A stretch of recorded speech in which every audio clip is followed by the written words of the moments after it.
There is a record held by the Kansas State Historical Society that lists every documented orphan train stop in the state between 1866 and 1929.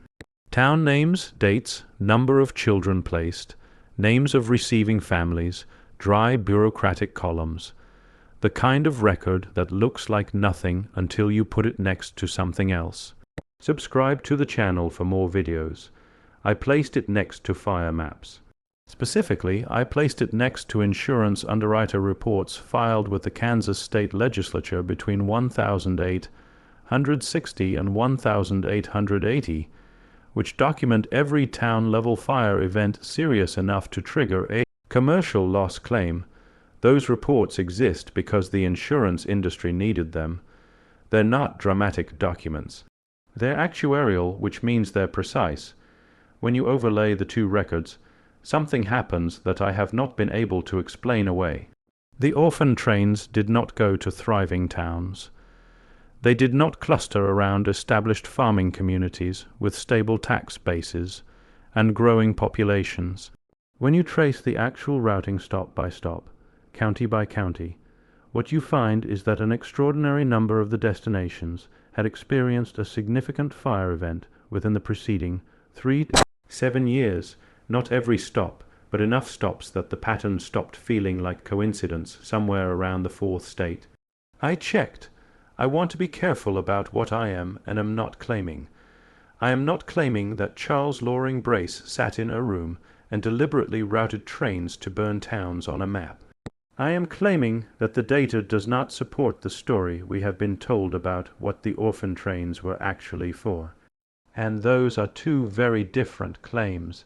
The official history is one of the more emotionally legible stories in American social reform. Brace founded the Children's Aid Society in 1853 after walking the streets of Lower Manhattan and documenting what he described as an army of street children somewhere between 10, 0, 0, and 30, 0, 0. Depending on which account you read, his solution was removal. Get the children out of the corrupting urban environment. Place them with wholesome rural families where clean air and honest labor would produce useful citizens.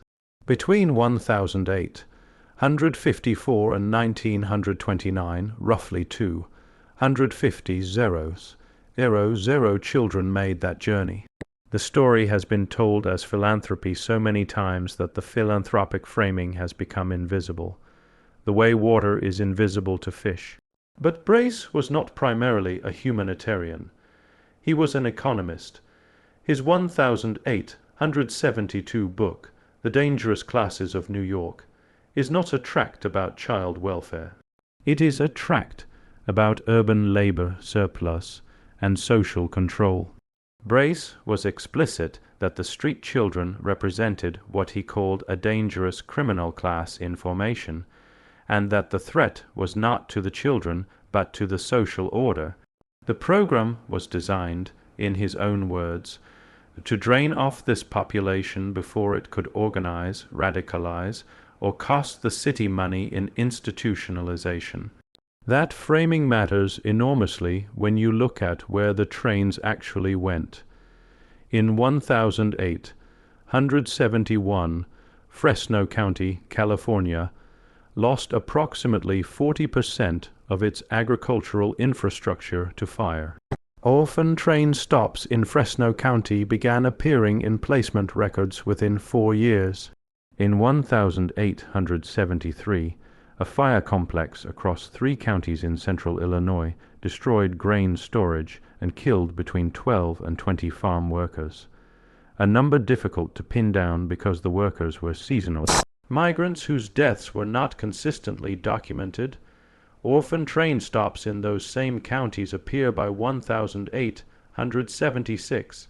In 1874, a fire that started in a textile warehouse moved through a residential district in Monroe, Georgia, and displaced an estimated 400 families. Children's Aid Society placement records show Bibb County, Georgia, receiving Orphan trained children beginning in 1877. I checked Michigan. I checked Indiana. I checked Missouri and Nebraska and Minnesota. The pattern holds. There is an obvious counter-argument, and I want to address it directly because it is the first thing a reasonable person thinks. Towns that had recently burned were towns in active rebuilding phases. Rebuilding phases needed labor. If you were routing trains toward places that could absorb children into working households, you would naturally steer toward places with labor deficits, and places that had recently lost workers to fire or displacement would show up disproportionately in any routing that was even vaguely economically rational. That argument is correct, and it is also the argument I am making, because that argument means the orphan trains were a labor routing operation wearing the costume of a child welfare program. And those are not the same thing. A child welfare program asks whether the child was placed in a safe and loving home. A labor routing operation asks whether the destination received an adequate number of workers at an acceptable cost per unit. The Children's Aid Society's own records suggest which question they were actually asking. Brace's organization tracked placements not by well-being outcomes, but by something he called industrial absorption, a metric that measured whether the child had been integrated into productive labor within the receiving household. Letters sent back to the society from receiving families were evaluated based on whether the child was working, and whether the family considered the arrangement satisfactory, not whether the child was healthy, not whether the child was educated, whether the arrangement was satisfactory to the family. The families were the customers, who funded the operation that served those customers. This is where the paper trail gets uncomfortable. The Children's Aid Society received substantial support from New York's merchant and manufacturing class throughout the 1008, 160s, and 1870. Names that appear repeatedly in the donation ledgers include representatives of the railroad industry, specifically the Erie Railroad and later the New York Central, both of which had direct economic interest in the western and midwestern territories where the trains were being sent. The railroads did not charge full fare for the orphan train cars. They offered deeply discounted rates that amounted to near subsidization. Railroads actively developing land grants in underpopulated territories were subsidizing the transport of labor to those territories disguised as charity. I found a document I want to describe carefully because I am working from a transcription and cannot verify the original at present. It is referenced in a 1947 academic paper on the orphan train movement published in a Missouri Historical Review journal, and it is described as an internal Children's Aid Society operational memo from approximately 1869.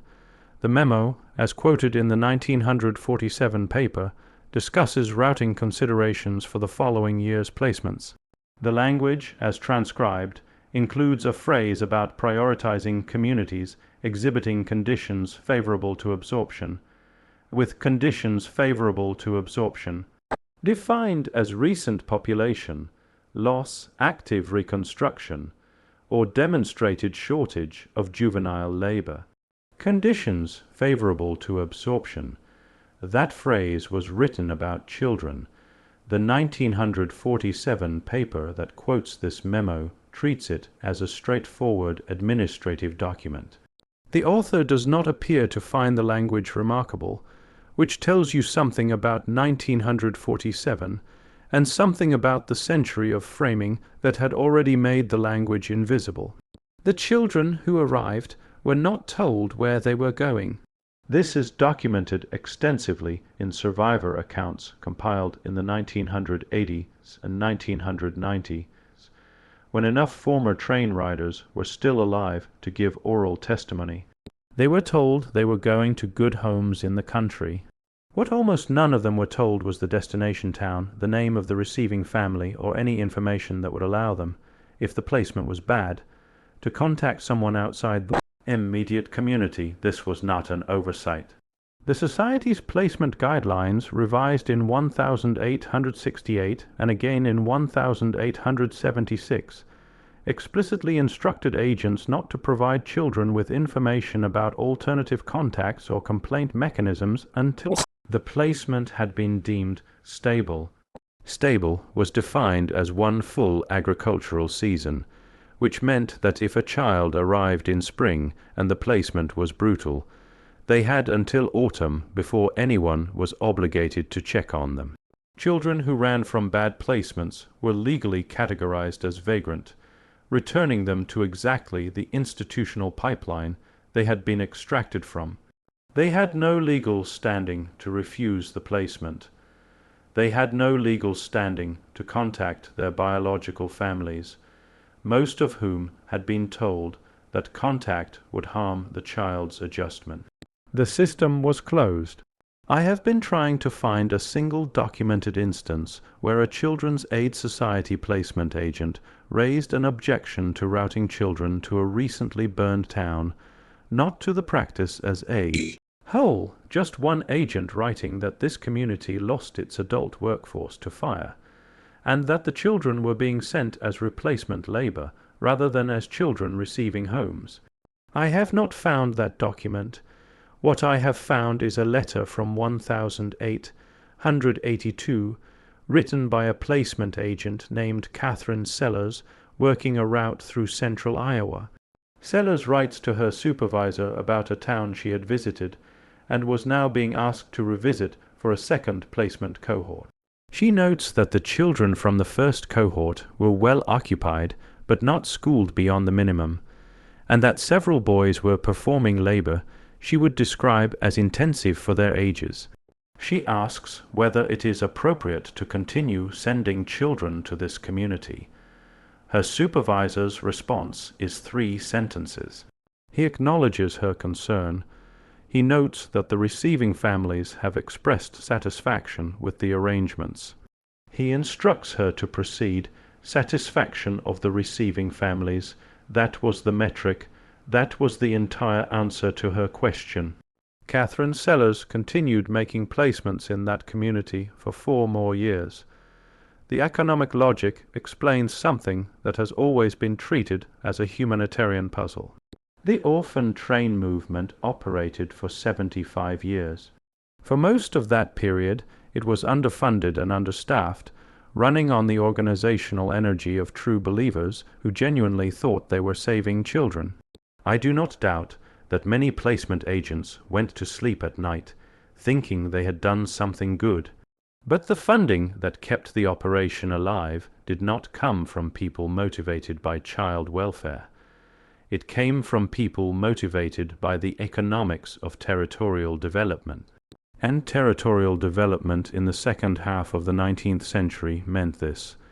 Land that had been cleared, whether by fire, displacement, or population loss, needed to be repopulated with labor that was cheap, controllable, and legally tied to the land through the placement agreement. The orphan trains were, in economic terms, an internal migration program. The largest internal migration program in American history before the New Deal run through private hands, funded by the industries that benefited from the migration, and aimed at destinations those industries were simultaneously developing. We called it charity because charity was the only language available for moving that many children without triggering a legal response. The moment you call it what the documents suggest it actually was organized labor transfer, the entire operation looks different. The routing decisions look different. The burn towns look very different. The WPA Oral History Collection at the Library of Congress includes testimony from elderly Americans interviewed in 1936 and 1937 who grew up in receiving communities and watched the trains arrive. Several described the event not as a charitable occasion, but as something closer to a market day. Children lined up on platforms or in church halls. Families walking through and selecting. The language is matter of fact, no outrage, no awareness that anything was unusual, because for those communities there was nothing unusual about it. It was how labor arrived. One testimony from a man identified in the records as J. H. of Pottawatomie County, Kansas, interviewed in 1937, describes watching an arrival as a boy of approximately 9. He says the bigger boys were the ones the farmers wanted first. The smaller ones waited longer. One boy younger than him sat on a trunk for most of the afternoon, and was still sitting there when his family left. He does not know what happened to that boy. That boy, if placed that day, would have spent his childhood in Pottawatomie County, working land that had been through at least 2 significant fire events in the preceding decade. He would have had no recourse if the placement was bad. He would have had no address where a biological family could be reached, because the society did not provide that information. He would have grown up with a severed past and a present defined entirely by the labor needs of the family that selected him from a church hall in a burned and rebuilding county. He would have had grandchildren. Those grandchildren would have been told a family story that began, for all practical purposes, with an arrival. A trunk on a platform, a farm in Kansas, no before. The orphan trains are taught as a well-intentioned but flawed experiment in child welfare. The well-intentioned framing is doing significant work in that sentence. It asks you to evaluate the program by the intentions of its most idealistic participants, rather than by the structure of its funding, the logic of its routing, or the experience of the children it moved. The structure of the funding pointed toward territorial development interests. The logic of the routing pointed toward labor deficit communities, and those communities had, with a frequency that exceeds statistical coincidence, recently lost population to fire.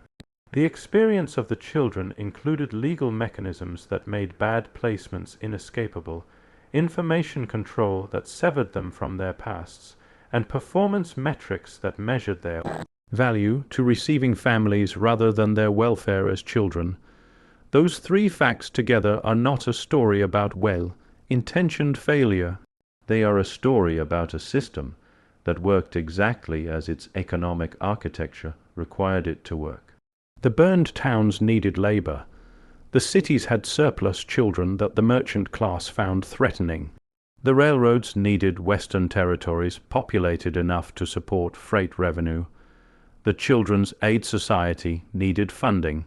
4 problems, 1 solution dressed in the language of rescue. The insurance underwriter reports are in the State Historical Society archives. The Children's Aid Society records are held at the Social Welfare History Archives at the University of Minnesota. The railroad subsidy agreements are in the Interstate Commerce Commission records. The WPA oral histories are at the Library of Congress. None of these documents are hidden. They have been available for decades. They have simply never been placed next to each other on the same table and read in sequence. I placed them on the same table, and what I read does not match the story in the textbook. The burned towns were not accidents in the routing. The burned towns were the point. And the children who arrived on those platforms, selected from church halls by farmers who needed their hands, never knew enough about where they had come from to ask the question that would have unraveled the whole arrangement. Where did you find us, and why here, and why now? The documents know the answer. The children never did.